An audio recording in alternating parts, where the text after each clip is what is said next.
Gumagawa raw ng peking lisensya ng Civil Aviation Authority of the Philippines na aresto ng mga otoridad.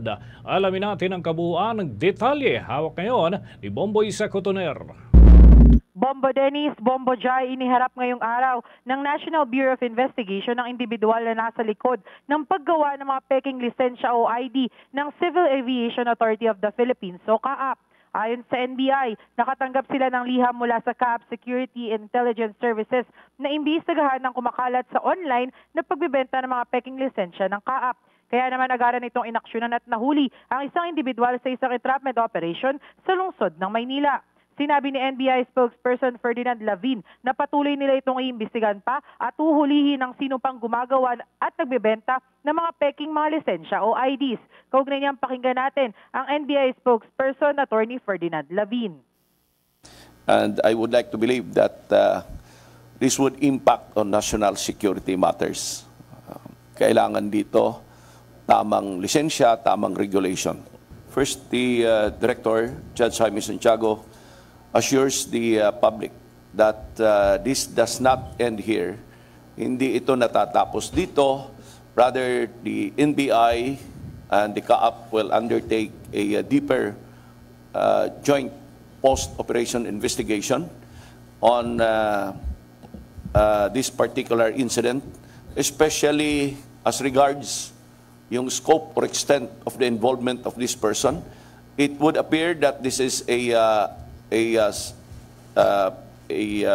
there is a syndicate.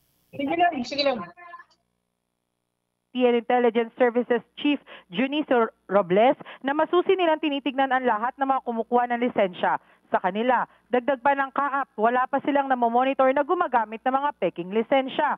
Kaugnay niyang pakinggan natin ang CAAP Intelligence Investigation Division Chief Junicio Robles.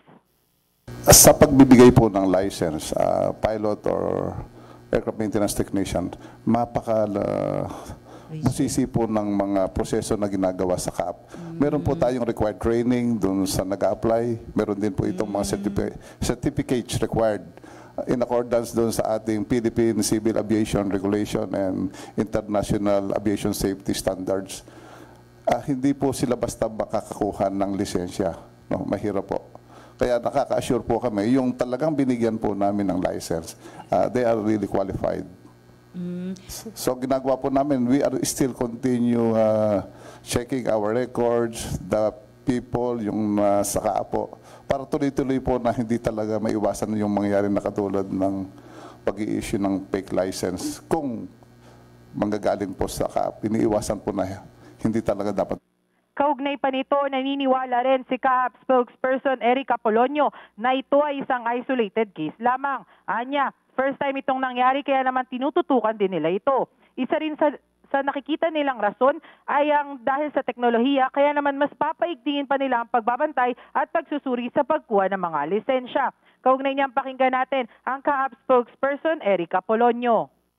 Is this the first time na may encounter kayo na kinitipid na mga peking lisensya for CAAP? Yes, ma'am. Related case lang ito. Kasi una, digitalize na tayo sa CAAP.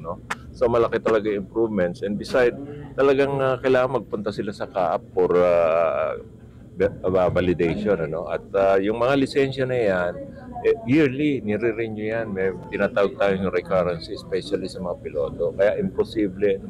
Kaya lang sa advent ng technology natin, talagang medyo hindi natin maiwasan. Well, sa akin, wala. Marami yung mga fake yung sa flying school before, pero nawala na rin yun eh.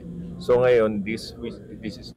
Mula sa NBI Office Lungsod ng Pasay, ito si Bombo Cotoner and this is Bombo Radio Philippines, the #1 and most trusted source of news and information. Basta Radio, Bombo!